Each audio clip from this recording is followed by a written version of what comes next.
morning to you. I'm Congressman Dan Bishop, and I had an event in Charlotte with some people this morning. Got one over in Union County after I speak to you all for a minute, but there's nothing more important than what y'all are doing today, and this is amazing what I'm seeing out here. 2 Thursdays ago, before 3 o'clock in the morning, a husband and wife awoke to the sound of a car wreck in the street outside, and looking out, the father saw the car and a man breaking into his car.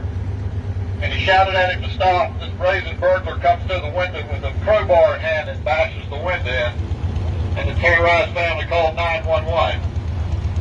The dad retrieved a gun and moved to the front porch to protect his family. He knew that the console of that car being burglarized contained another gun, and he saw the burglar retrieve it. They exchanged fire, and the father retreated into his home to take cover, because the confrontation had become more than even that prepared father could handle. And so it became the responsibility of Ryan Hendricks. The 8-year veteran of the Henderson County Sheriff's Department arrived with 2 other deputies at 2:54 a.m. They spotted the suspect in the burglarized pickup truck of another neighbor, and they commanded him to surrender. At first, the suspect appeared to comply, then suddenly raised a weapon and fired. The first shot struck Deputy Hendricks in the face before his fellow officers returned fire and shot the gunman dead. Investigation revealed that the gunman was a career criminal wanted by South Carolina probation with arrests in 4 states. That was Thursday before last.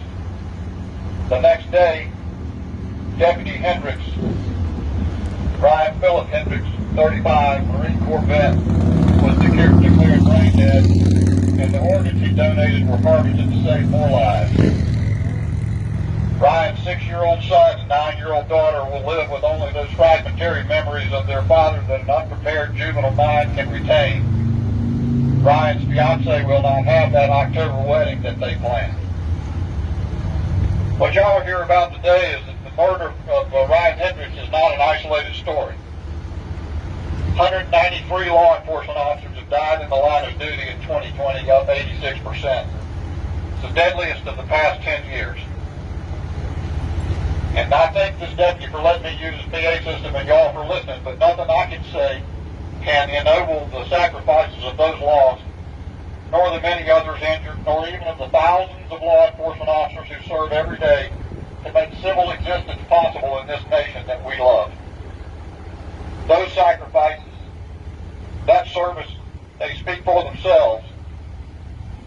But I'm here today with you to speak about a fast-growing cancer in our civic spirit, an activism that exploits the wounds of our national psyche born of racial injustice in our history, an activism that draws explicitly on Marxism and attacks the core foundations of our society, including and foremost among them the consensus of support for law enforcement, a consensus that abides in every nation that's capable of surviving. I can call out this destructive activism, and you can be here to demonstrate against it. It manifests itself in riots and looting and arson, destruction, injuries, and killings in city after city in our country. I've introduced into Congress a bill called the No Riots Act to criminalize injuries not only to federal but also state and local law enforcement officers injured in the course of interstate rioting. But I can't return to law enforcement officers the protection they deserve if the leadership of this country is divided on the institution of police. Indeed, if the people are divided.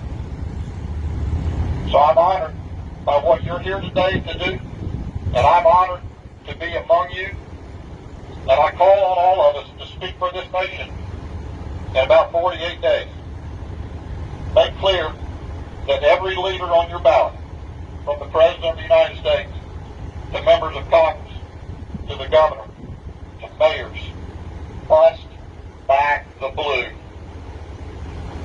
If we do not, then God have mercy on us, because the criminals and thugs, like the ones who took Ryan Hendricks' life, assuredly will not spare mine or yours or those of your loved ones.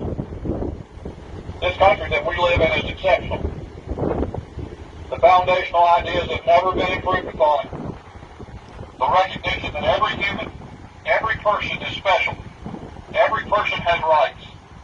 Among them are life, liberty, and the right to pursue happiness. Our nation is a story of refining those rights in practice so that everyone gets a fair shake, that everyone's life is protected and respected. But elemental to that, what we cannot do without are those like the gentleman sitting right here beside me, whose service and whose sacrifice we all understand. And so do the majority of Americans.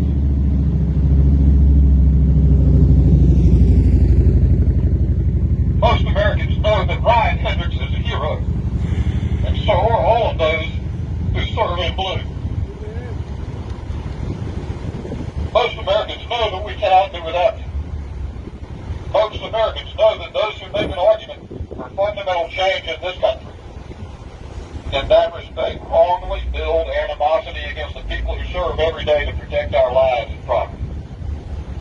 Most Americans know that they're the highest caliber of Americans, and they deserve our respect and support. I back